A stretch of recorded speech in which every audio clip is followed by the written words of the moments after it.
So in chapter 3, Sri Krishna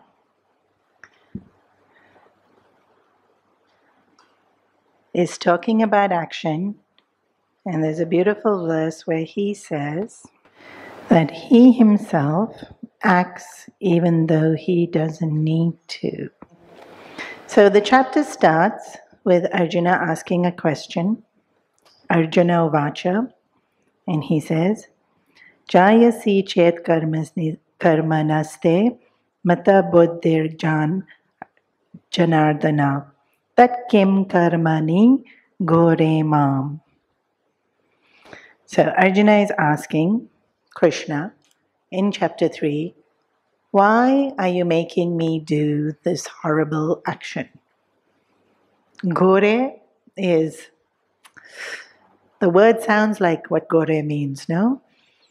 No, gore is like, it's really hard, it's really difficult, it's really like something that's tedious, gore, or something very unpleasant. And so, Krishna himself, in chapter 2, says very clearly that knowledge is higher than action. Right? In the verse, he said it, that durena, why do I need glasses? Durena is very far. Durena hyavaram karma. That's far below is karma. Buddhi yoga adharana. So to use our head and to use knowledge is much higher. Karma is much lower. And then, now, as human beings, we are very interesting. The minute we hear something is better, we want it.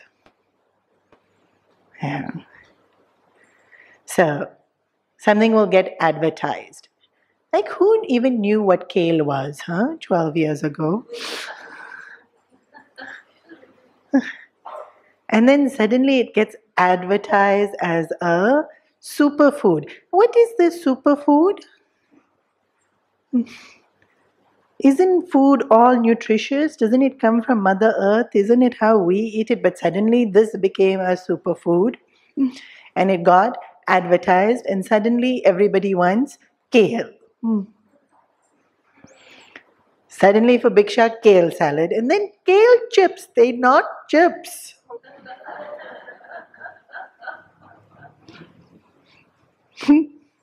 They're not. You can tell I don't like kale. So anyway, like I said, we didn't know what it was. But then it gets promoted to be something amazing. So naturally it will turn up at the bhikshas in the ashram because they want to give us the best. When we give for the Lord, we want to give the best. I never had it before. I had it. I was violently ill the whole next day. But you'll never think it's kale. Something, what did I eat? What did I eat? I don't know. Never mind, forgotten. Right? 3 weeks later, kale turns up again. I ate it, violently ill the whole next day. Yeah. Suddenly you start putting 2 and 2 together. Everyone looked at me and said, you just don't like it, Swamini. You're trying to get out of it. It's a very healthy thing. You should eat it. So third time it comes. Third time I ate it. I kid you not. I'm in the bathroom for the next 24 hours. So now you cannot make me eat it. No matter what you do, you cannot make me eat it. We hear something is better and we want it. Doesn't mean it's good for me. Right? Something can be good, but is it good for me? Now physically we know this. Physically we all know there's certain things that just don't agree, body types. At certain ages, certain things don't work. Certain climate, certain things don't work. Is it good? Very good. Is it for me? Not necessarily. But we have this thing. Something's better, we should do that only. And then marketing really, they just market things to be better. And then we believe it. Whether it's food, whether it's exercise, whether it's some beauty product. Yeah. Like sometimes, so much care we'll take for skin, hair. And then I remember somebody who looks stunning and they ask, "What do you use?" And she replied, "Parachute oil."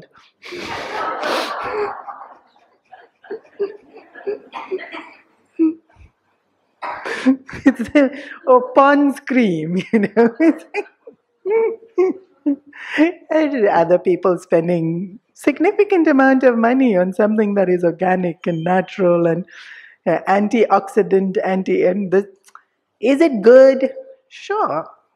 How much of it is just marketing? But here, who's saying this? Krishna.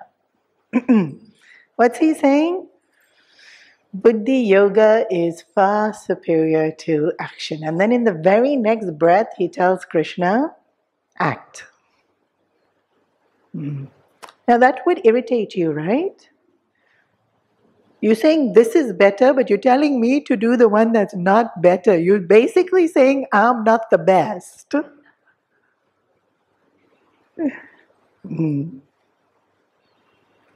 Later on in chapter 5, a similar thing comes. Is sannyas better or is grahastha better? Grahastha means get married, have children. 9 to 5 job. Well, actually, you'll work way harder. 9 to 9 job.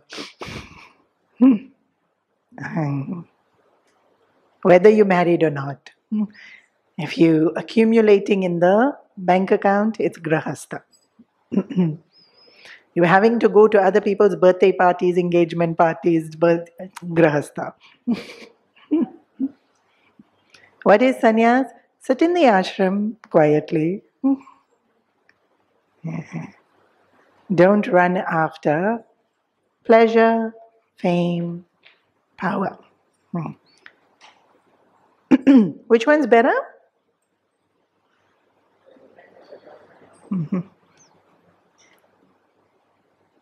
Good. Which one's better? Depends. Can you sit quietly, not wanting to do anything? Could Arjuna sit quietly, not wanting to do anything? Arjuna definitely couldn't sit quietly. The first time Arjuna had to go on exile, in the Mahabharata war, they had this rule. If one of the brothers walked into Draupadi's room when it was another brother's year to be with Draupadi, they had to go into exile. So, not that they were doing anything. Yeah. Arjuna had to go in to get his bow and arrow because he had to go and fight some thief to protect the farmer's cow. But he broke the rule and he said, I have to go on exile. In fact, Yudhishthira said, we weren't even in the room, it's fine. No, it's the rule, we have to follow it. And so we see that Arjuna is very disciplined and he goes in exile. That one year, Arjuna marries 14 different princesses. Arjuna is not the type to sit quietly. The second time Arjuna is in exile is when after the game of dice, when they go, all of them go into exile. All the other brothers are staying together, listening to satsang from the different rishis. Arjuna's gone to do tapas. Praying to all the different devatas, getting visions and blessings from Lord Shiva and all the devatas. So Arjuna could not sit. Having seen this in all through Arjuna's life, here Krishna is looking at Arjuna and says, act. For you, Arjuna, you have to act. Now you must remember, the best amongst us is Arjuna. If we're not the best amongst us, we're not even Arjuna. We're trying to be at Arjuna's level. Most of us are not at Yudhishthira's level. Yudhishthira was able to sacrifice. When someone insulted Yudhishthira, he was able to say, thank you. Someone insulted Arjuna, that Gandiva bow came out, and he was immediately challenged to a fight. Who are we like? Arjuna. We are not able to say thank you when insult comes our way. But even Yudhishthira, Krishna tells him, act.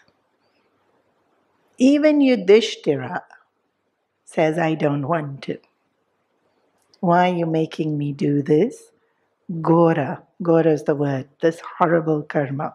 So, when we are choosing our path, to put it very simply, act. What should I do? Doesn't matter. Huh? Honestly. What's important is that you act. Don't do nothing.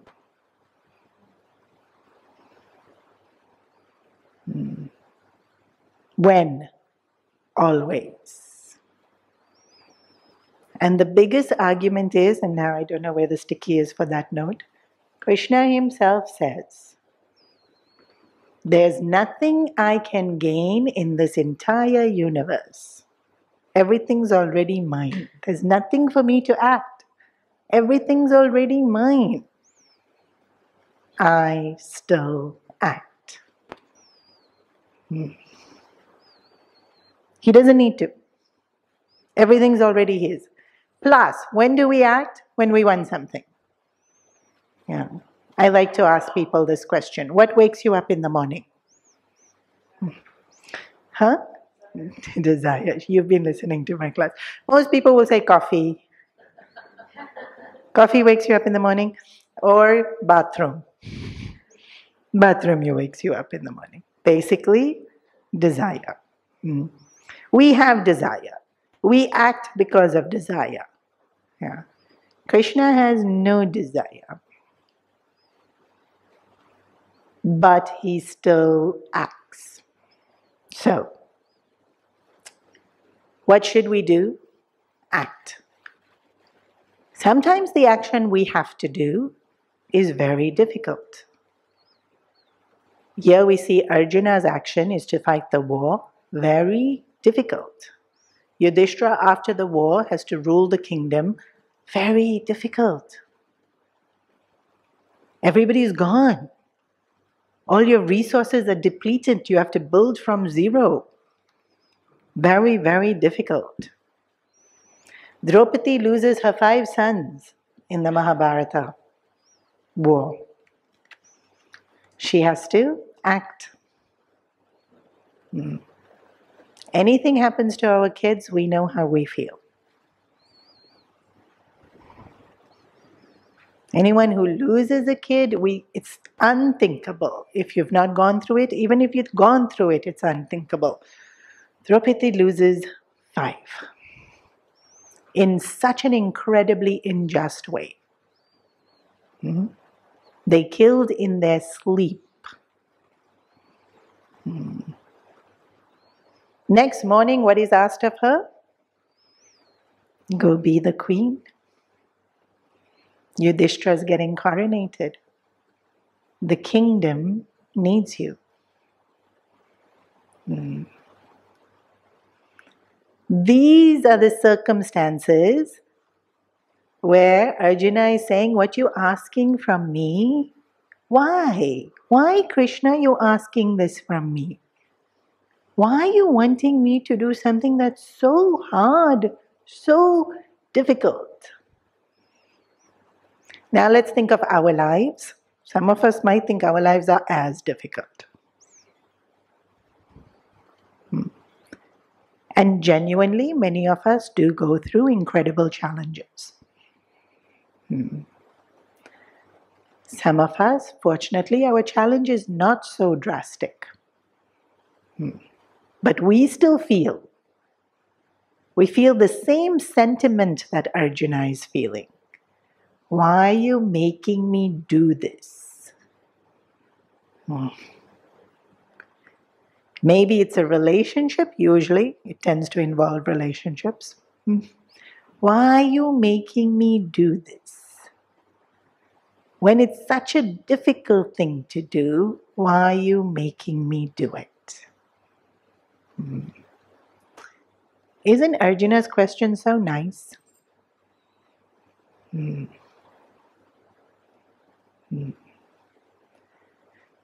What is Krishna's answer?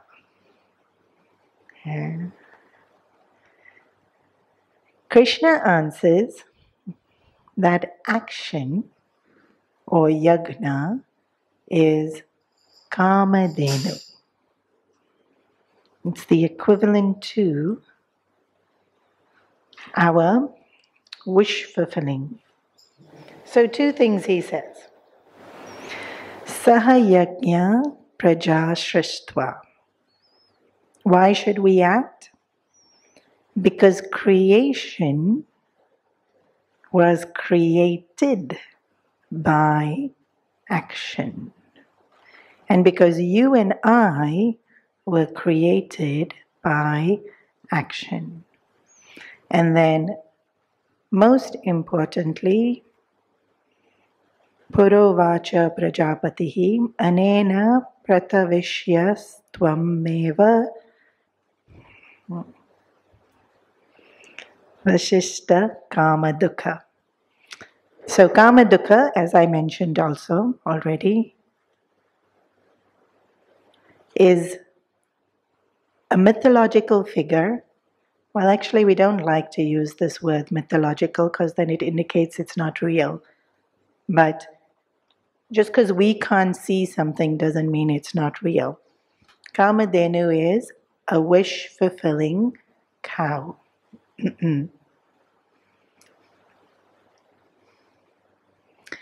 There's this beautiful story that comes in the Puranas, the churning of the Milky Ocean. Are you all familiar? Can I have a show of hands of how many are familiar? Oh, great. You're all familiar with the churning of the Milky Ocean. So, in Vaikunth, where Lord Vishnu lives, there is a Milky Ocean. In this Milky Ocean, there is a pot of Amrit. Amrita literally translates to sweet. It also translates to immortality. But we are looking for sweetness in our life. Interestingly, you think Indians will like sweets. That's why we have lots of diabetes. But you look at every culture. You go to London, how much sweets they have. You go to a Jewish family dinner on the Sabbath, oh my gosh, so much sweets. It's not cultural specific. Actually, this taste and liking for sweets is universal. We look for sweet. We celebrate with sweet. Universally, we celebrate with sweet. And in English, when something good happens, colloquial language, if you say, so-and-so got engaged, then they'll say, oh, sweet. Not so often, but meaning, good news is sweet. Yeah? And then in our Hindi, when somebody says something nice, like somebody will say something like, oh, don't worry, everything will go well, she will get the job. We say, tere muh mein shakkar. Ghee is also there, but shakkar. Why? Sweet is associated with happiness. So Amrita, this pot of nectar, is happiness. It's also fearlessness. Why? It's immortality.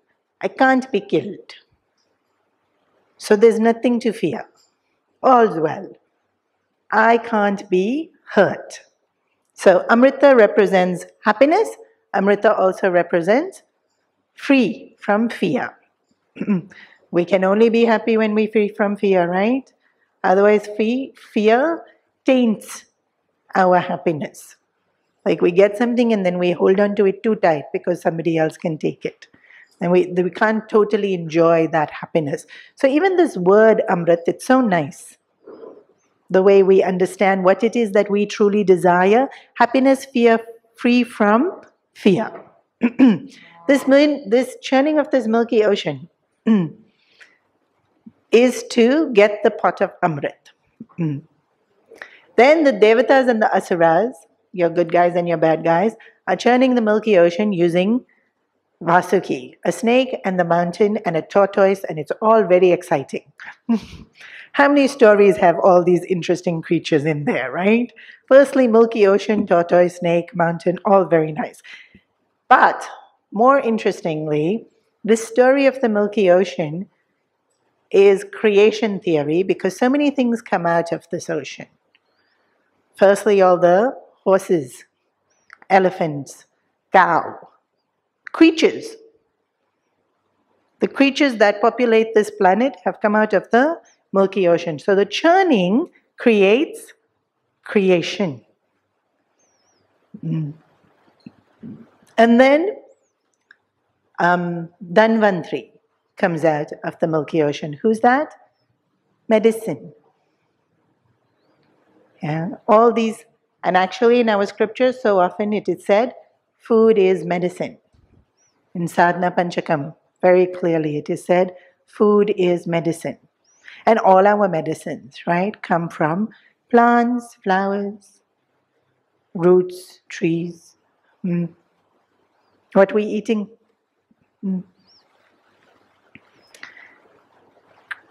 Out of the churning of the Milky Ocean comes creation. Comes all the different life forms, and comes all the things that sustain and nourish life forms. And then out of the Milky Ocean comes Lakshmi Mata, wealth. Yesterday y'all told me all the different types of wealths that exist. So many things y'all said, right? I forgot all the things y'all said, but y'all said so many things. Health, relationships, family, virtues, knowledge, yeah. Technology, yes, but y'all didn't say it.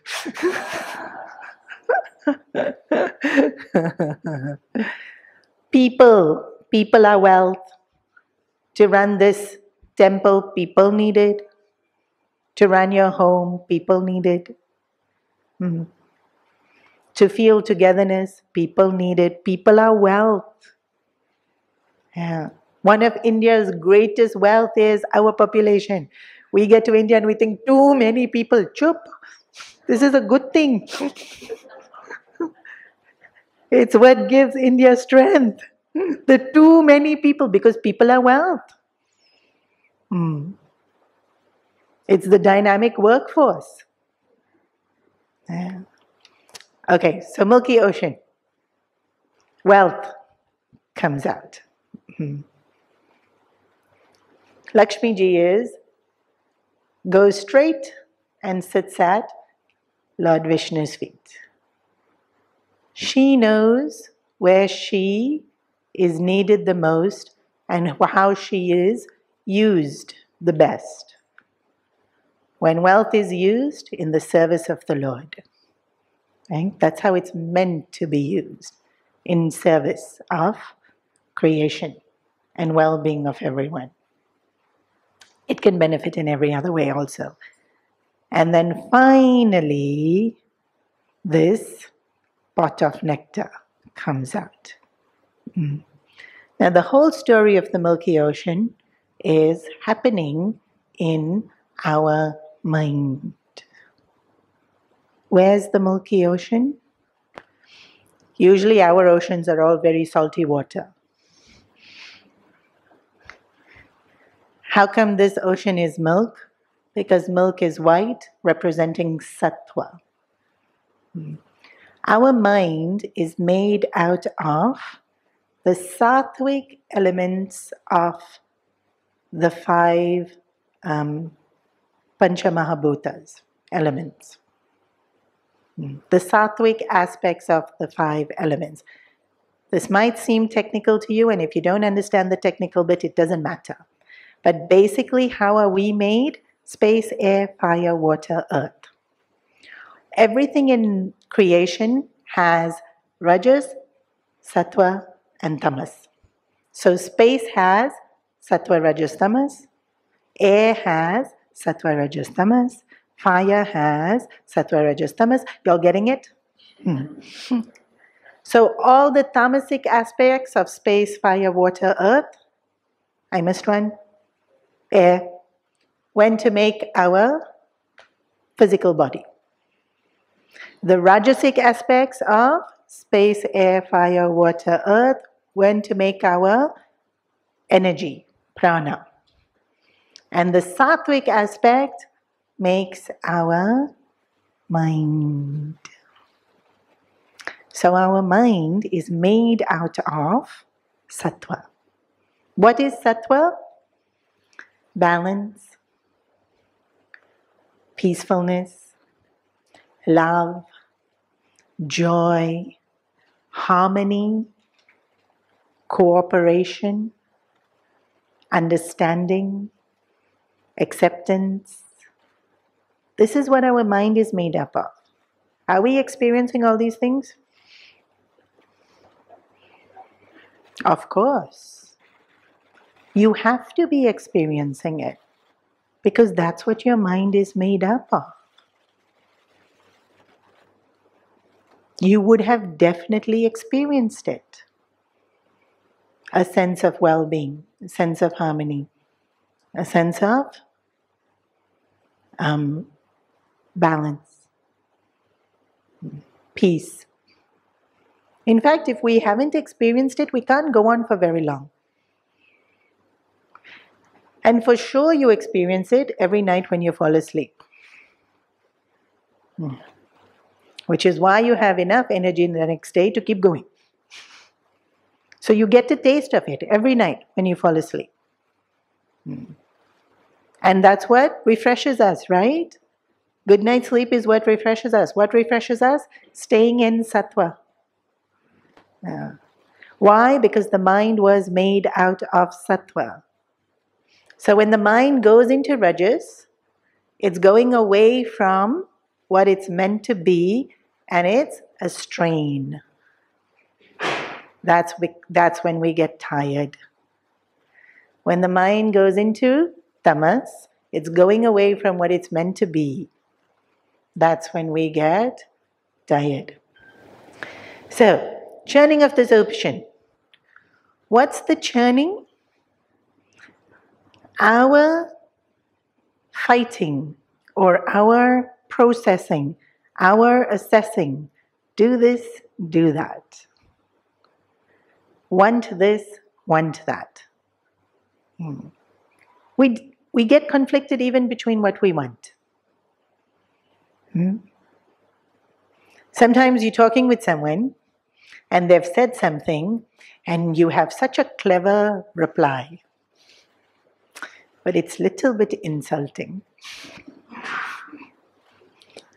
So now I really want to give my clever reply to show how clever I am, but I also want to be kind. So my desires are conflicted.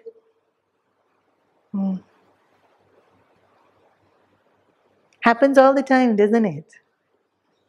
Yeah. I really want to be forgiving and understanding and a nice person, but I also want you to see that I'm right and you are wrong. And so they, conflicting desires. Yeah.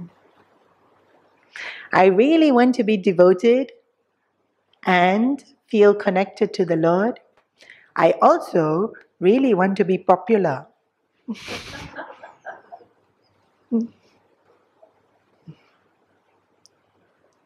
Never mind my actions. Never mind, I want to do this, but like I want to be thin, but I want to eat the chocolate cake. Never mind that.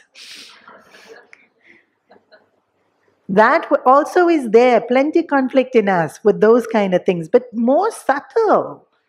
I want to be an amazingly patient parent who is always present and doing conscious parenting. But I want the kid to just listen to me right now because we're in a hurry. We have conflicting desires. Never mind, we know what's good and we don't want it. And we want something else. That's already a conflict that you already know. Right? That you've heard so many times. We know this is better, but we want this, that conflict we know.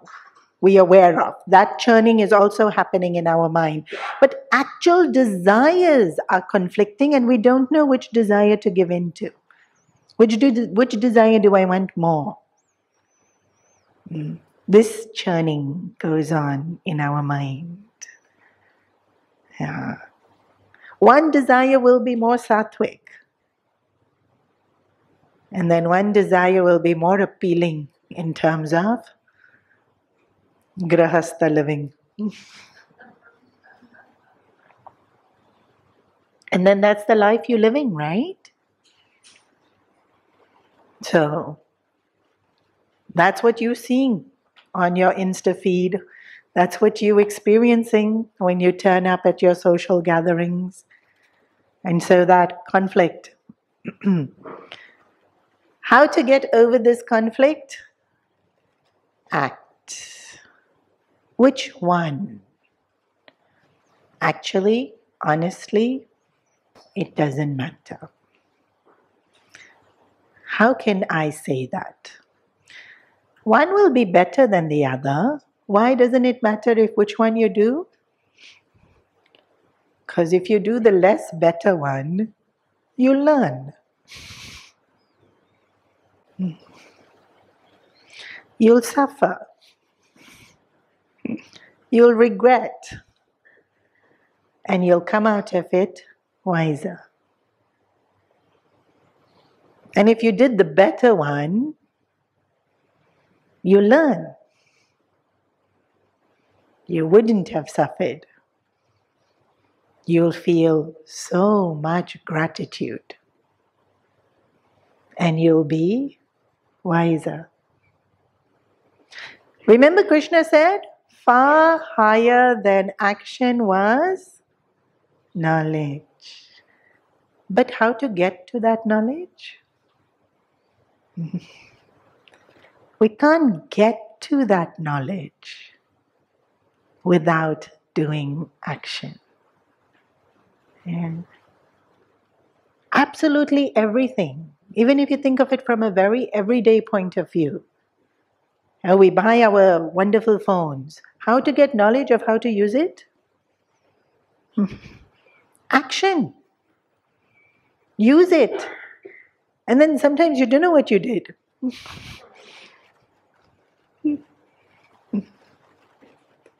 And then you'll figure it out. How else will you figure it out? Yeah. Or you can be one of those very diligent people who will watch a tutorial and follow the tutorial on how to do it. Or you'll be one of those people who just randomly try to figure it out. But action will help you to learn how to use your phone. Action needed for knowledge or not? And there's that joke, right? Nobody gets full from reading a recipe book.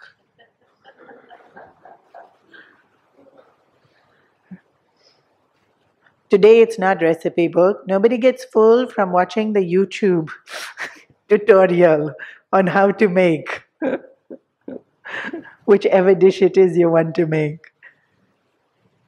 Knowing how to do it does not bring any kind of fulfillment. And actually you can watch the recipe, you can read the recipe and not know what to do, huh?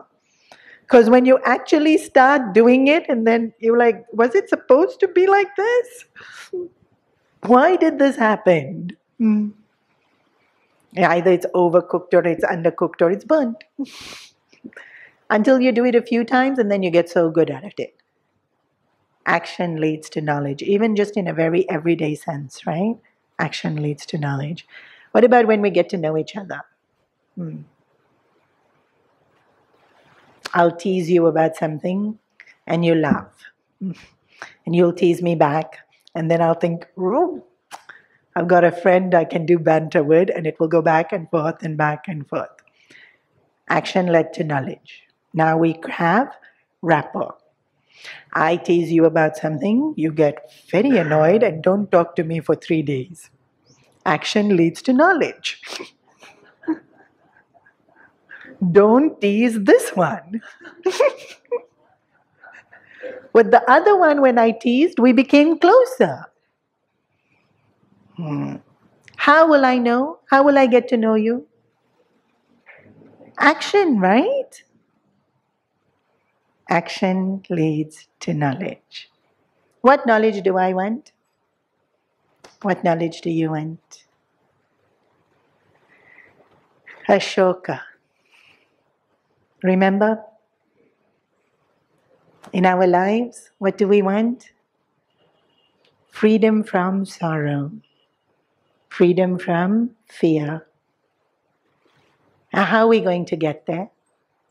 How are we going to get the knowledge of what really makes me happy? Sometimes we think, when I get what I want, I'll be happy. Sometimes we see these people who get everything they want. Are they happy? As a parent, you've done it with your kid. Your kid wanted to go to the park, took them. Kid wanted new shoes, gave. Kid wanted birthday party, organized. Kid wanted this present, done. Kid wanted this friend to come over, you invited them over. Are they happy? Y'all are parents, y'all please tell me. Y'all gave them everything they wanted, are they happy? So does this work? When I get what I want, I'm happy? How will I know this? By acting and checking. Yeah. No, really, I'm not saying it. You're living it. You all have to tell me. But I also see your kids.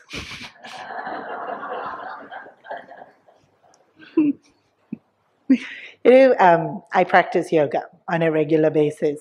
And there's this very cool t-shirt. I don't really wear t-shirts with slogans on them because, I wear sari. But there's one that I've been very tempted to buy. And it says that the only reason I do yoga is Shavasana. Do you all know which one is Shavasana? At the end of every yoga class, they make you lie down on the floor with your hands out and then they say, relax.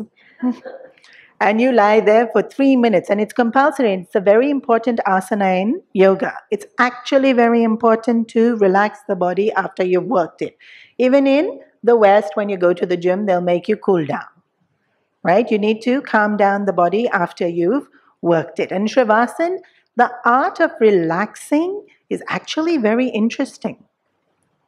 Because we don't just relax. We tend to hold.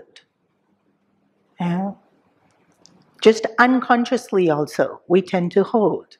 Even with our facial muscles, we concentrate it. Even now, if you're really trying to understand and following what I'm saying, you will do this. Then all these muscles are getting used. Relax. It has to be a conscious thing to relax. So Shavasana is great.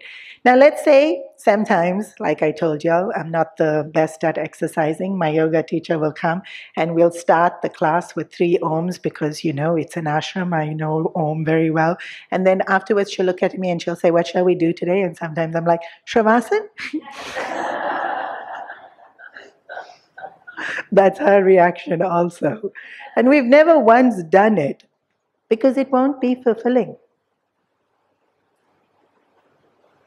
But after she makes me do 12 Surya Namaskars and this twisting and that twisting and that twisting, when we do Shavasana, it feels so good.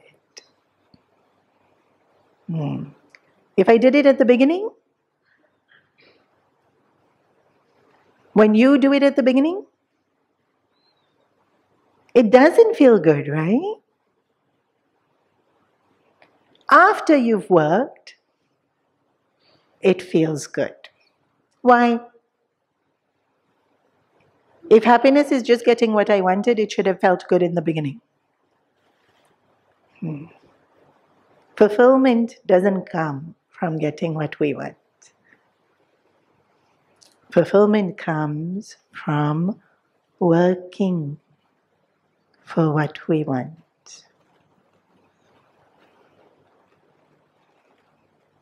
If somebody just hands it to you,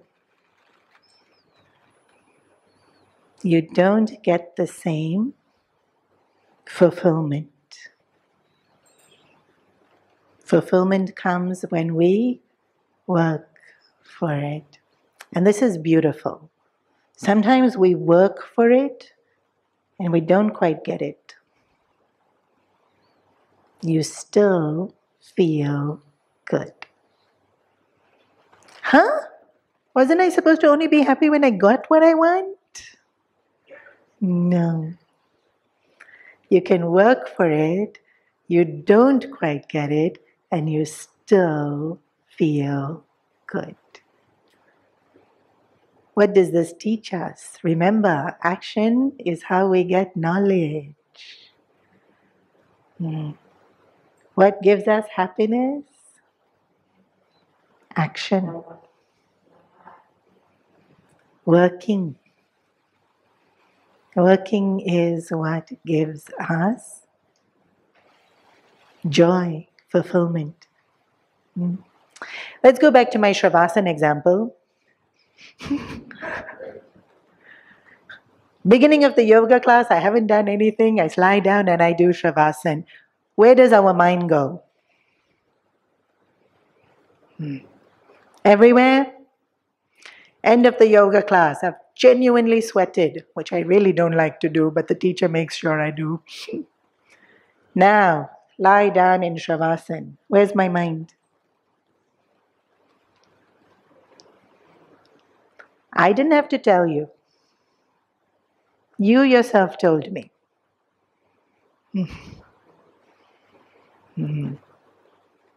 Without working, mind will be restless. I cannot be at peace. I will not feel fulfilled. In fact, when mind is restless, what I feel is incomplete. After working out, lying there, mind is peaceful. Mind is quiet. I feel fulfilled. What makes the mind quiet? Work. What brings happiness? Work.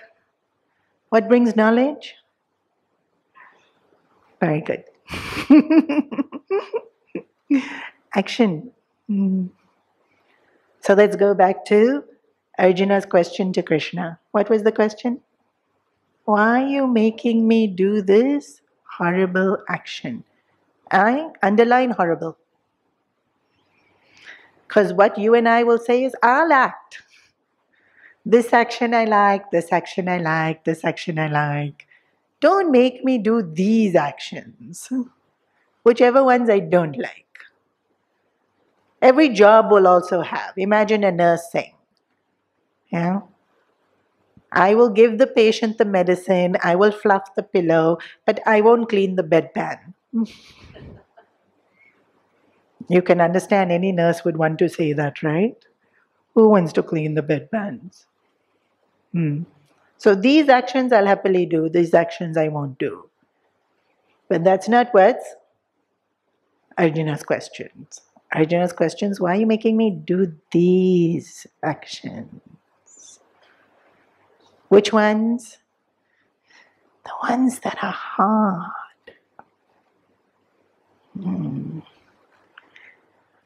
Why is it that the only way I can be free from this person that I really dislike is to forgive them? Why? Why I have to forgive them to be free from them? Why is it that the only way to have harmony is to get along with them? Why are you making me get along with this person? It's usually people only that are frustrating us. If we have to empty the bedpans, empty them already. A blockhead always do it. The ones that really infuriate us are our relationships. So, do y'all want to guess? Why is Krishna making us do those actions? He's not saying do the easy ones. The easy ones you'll do. He doesn't have to tell you to do. He's telling you to do the hard ones.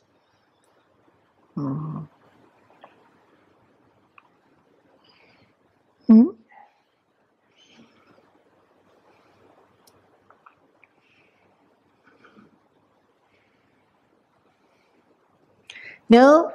Too many people in the room, nobody will answer. Because you might be wrong. There's no wrong. Okay, yes. So you get more fulfilled. Yes. The harder the work, the more the fulfillment. Absolutely. Nice. Very good. Easy actions don't bring as much fulfillment.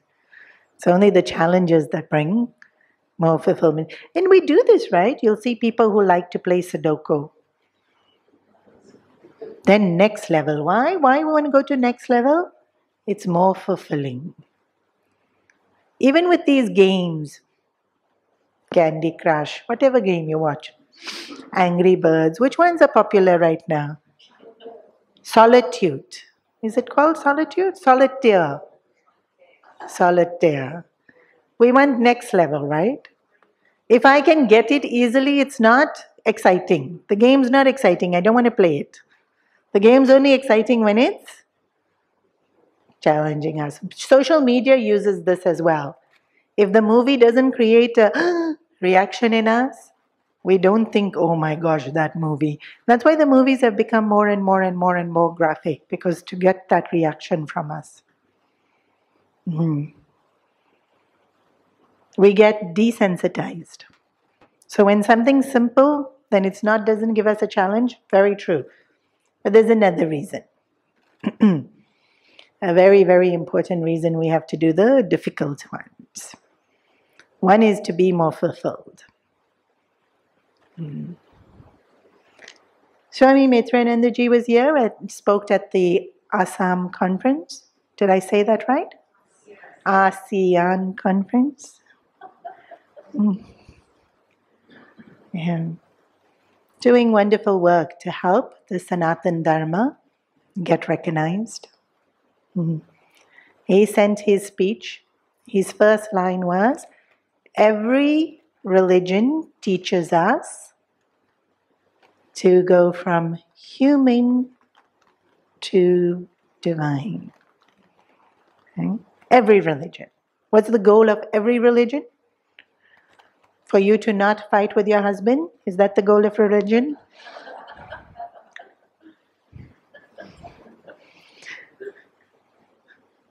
For you to have your kids in bed by bedtime? Is that the goal of religion? Yes. Harmony is the goal of religion, yes. Togetherness and also the goal of religion, many goals of religion, to help us have something higher. Huh?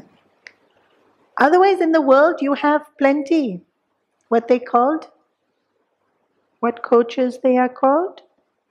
Personal development coaches? Life coaches? They help you choose your career, choose your partner, get rid of your bad habits, put good habits. So many. Yeah? Why we need religion? Helps us lift our mind. Because everything else we are still bodies and minds working in the world of physical matter. The things we want are still physical things. Yes, we want love. That's not a physical thing. Higher. Yeah. That's why every religion will say God is love. Higher. Yeah. We want to lift ourselves. If we do what is easy, do we lift ourselves? Mm-hmm. Even in exercise, any coach, any yoga instructor, if you can easily do 30 sit-ups, that's what they'll make you do. If it's easy for you, you have to do more. Only then you're improving. The everyday actions we manage. We even become pro at it. We can become so efficient. When I'm getting along with people, managing them, so proficient. It's not a challenge to me, but I ran the company, I ran the house, I ran the event.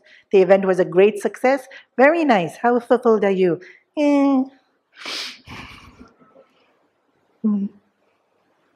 You might be far more efficient than 90% of the population, but was it a challenge for you? Then you're not improving. To go from here, to go from being human, efficient, successful human, to being divine.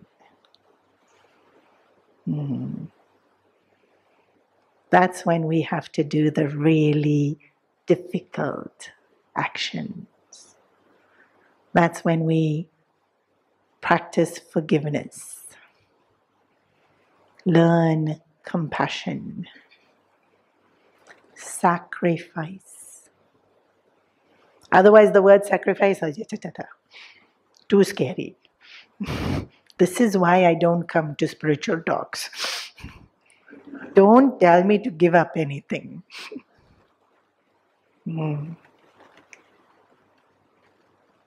This is what challenges us. Yeah. To be able to eat humble pie. I love this saying. You all know this saying? No, you haven't heard this saying? Sometimes I can boldly say something. What shall I boldly say? I will never eat chocolate cake again. Then somebody makes one really yum one and I eat 2 pieces. Then everyone looks at me like, then I have to eat humble pie. Because I didn't deliver what I said I would deliver. Yeah. I promote myself to be more than what I am, and then I'm not able to live up to it. Or sometimes I am competing with someone out of competitiveness or out of dislike, out of rivalry, and then they really shine. And I am humbled. I can become bitter and resentful, or I can become humble.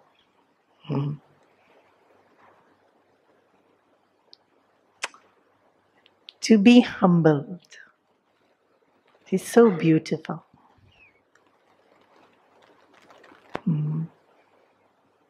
To be made dispensable is so beautiful. It's lifting. I've been teaching Balvihar literally for 25 years. And in Hong Kong, I lived there. Many teachers have gotten trained over the years. Yeah. Sometime now, recently, last month, July, we did summer camp. In July, they were all on holiday. And so all the kids that were in Hong Kong were coming every day to the ashram for summer camp. Every day for them to come 3 hours a day is a lot of work, so I had lots of volunteers coming. Some of my 20-year-olds, 19-year-olds who grew up with me in Balvihar, now I'll call them, they'll sit and they'll tell the story. It's like photocopy of me. They can tell the story. They even discipline the kids the way I discipline the kids. They do the look the same way I do the look. And then when the kid's standing in the Aarti line, they'll say, "Look at Krishna." And when the Aarti is finished, not me, the kids are telling my 20-year-olds are telling my 6-year-olds, say Krishna, Krishna, bow down. No eating prasad in the Aarti. I did nothing for 3 hours but watch this. It's like I didn't need to be there. You could feel useless. You could feel I'm no longer needed. I felt so happy.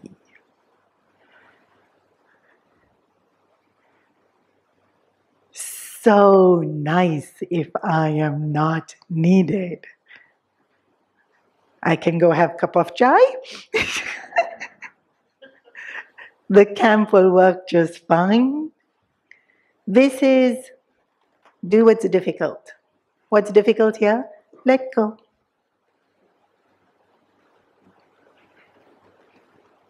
This is not hard. You're thinking, of course it's not hard if somebody else is doing your work.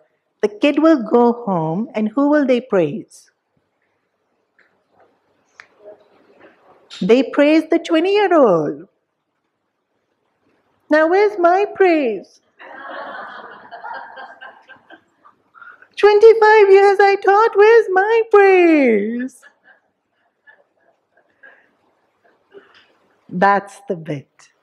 Do what's difficult.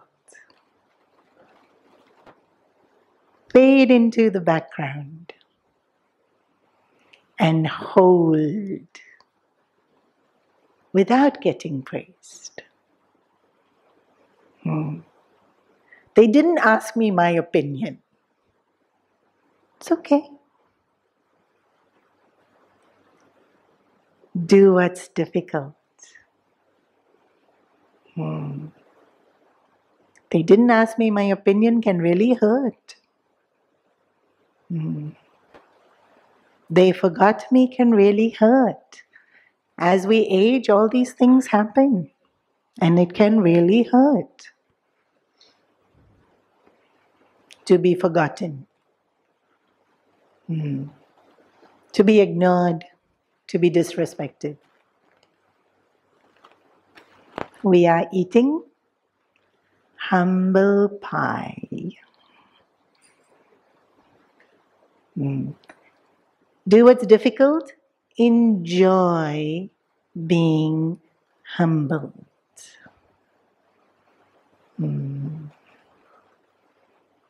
So, when challenges come and they're really difficult to do,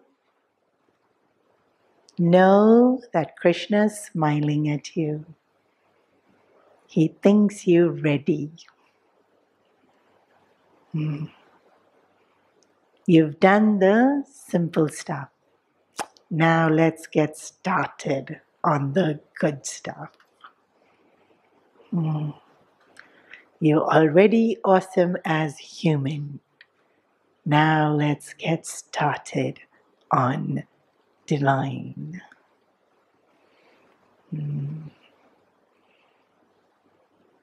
Every time something's really difficult, remember, can't be as hard as what Arjuna did. It can't. So, if Krishna told Arjuna he had to do it, he's going to look at me and say, "Come on, jaldi. Why are you wasting time?" We don't have to think, will he want me to do it, won't he want me to do it? He's very clear. Never not do. Always do. The harder it is to do, the better it is for you. The more fulfilled you feel, the more enriched you are. Yeah. The more fulfilled and enriched we are, then the more we can give. We can only give what we have. We can't give what we don't have.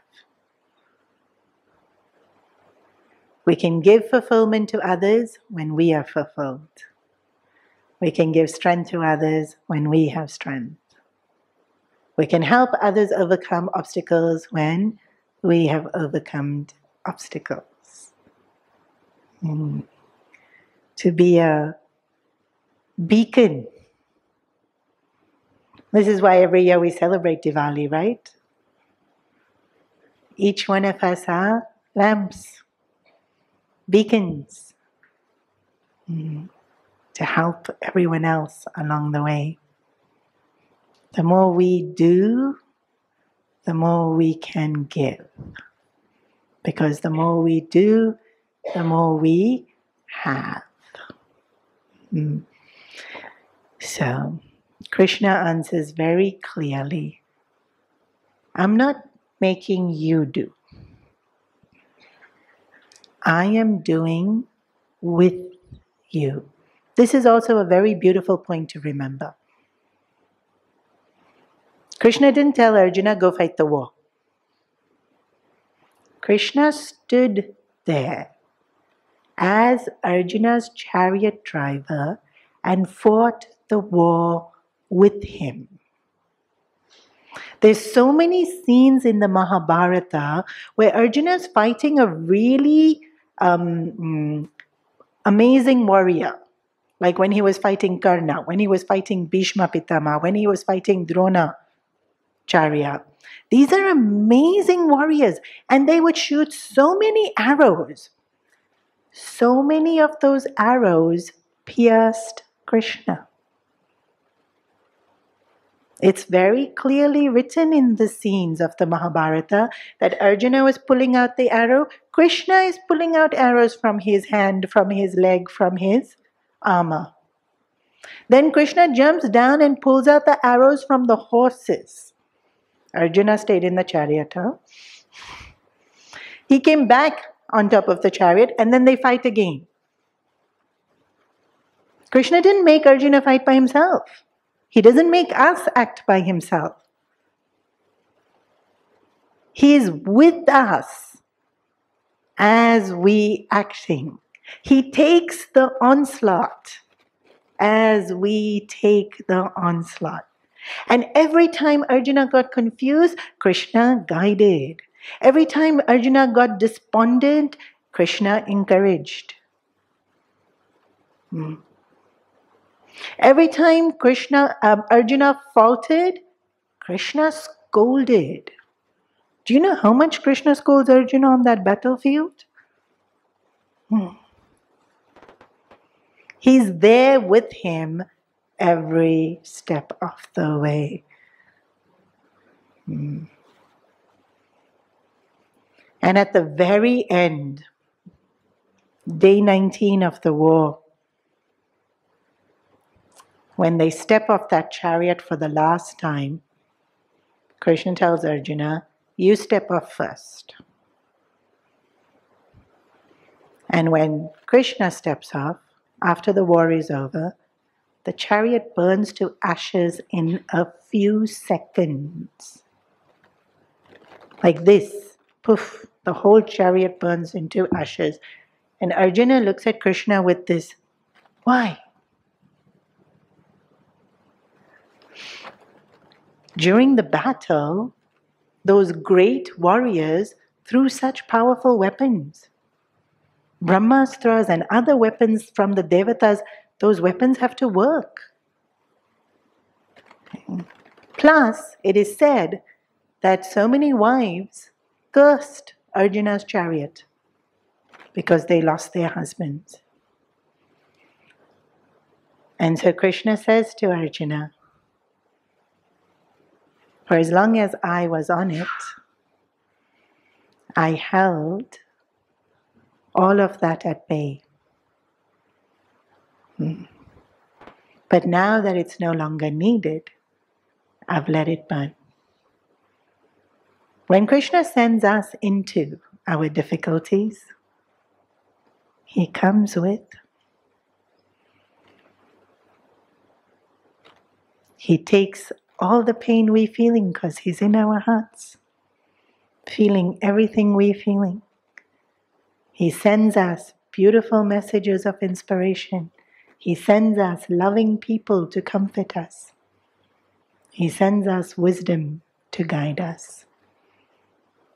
Why would we hesitate when He's there every step of the way?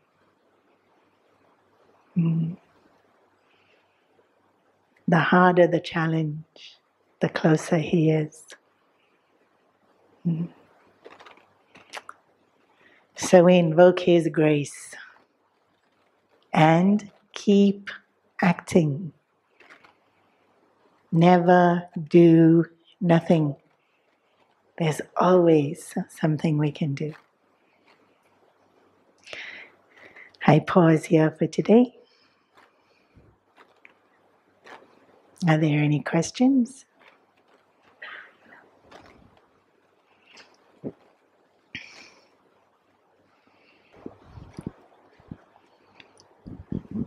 Hari Om, and thank you so much for everything. I think once I've heard, like somebody told me that everything happens to you, for you and not to you, I think I've come across any difficulty or any situation in a way where I'm just like, okay, where's the lesson here? What's the lesson for me? What am I supposed to be learning? But I think when it comes to, I haven't personally dealt with it, but let's say I've known somebody that's dealt with a really difficult situation, such as, death of a loved one. Yeah. Then how do we, I guess, think about it in a way where it's like, okay, well, this is it. Like, how do we come out of it in a way where where we feel like, this is another challenge and this is something that we're guided, and we kind of go into this place where it's like you feel like it's unfair. Why is this happening to me? So that's why I said Draupadi lost all 5 of her sons. So death is an interesting thing, and yes, we feel very cheated because we want our loved one with us and they're taken away. And it's extremely painful to lose. To lose anything is painful. To lose someone we love, all the more painful. There's a story of Gautam Buddha. A young mom holding her dead baby goes to Gautam Buddha and says, bring him back to life. And of course she's distraught and she's weeping. And Gautam Buddha says to her, okay, get me a handful of rice from a house that has not experienced death. And I'll use that to bring your baby back to life. So she went around the village and knocked on every door. And she asked, have you lost someone you loved? And every single house answered the same way. At what age did you lose them will vary, but every single one of us in our journey through life will come to a point where we lose someone we love. Probably more than once. And she comes back to Gautam Buddha with no rice. And he knew she wasn't going to come back with rice. And she understood. What do we have to understand? We're not as powerful as we think. Why do we have to go from human to divine? There's something higher. Only that which can give life can take life. And if it's taking back what it can give, we have no choice.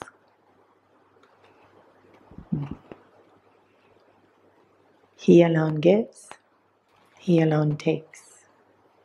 Why He takes, when He takes, He alone knows. My surrender. I have life.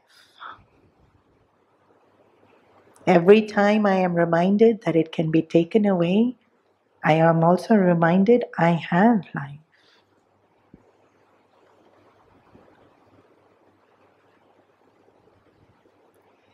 What does He want me to do with it?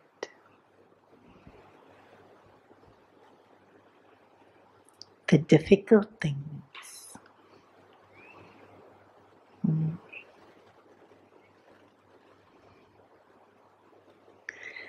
And you mentioned that every time something happens, you think, what am I to learn from it? You don't have to. It doesn't have to be so calculated. Wisdom comes.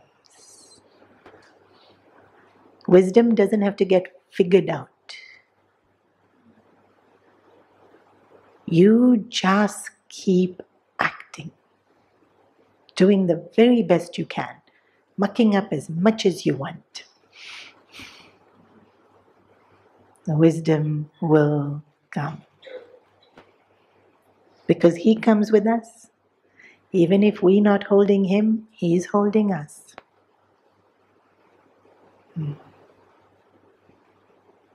Please know that. You may forget to hold Him. He doesn't forget.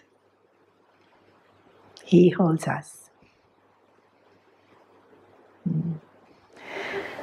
Om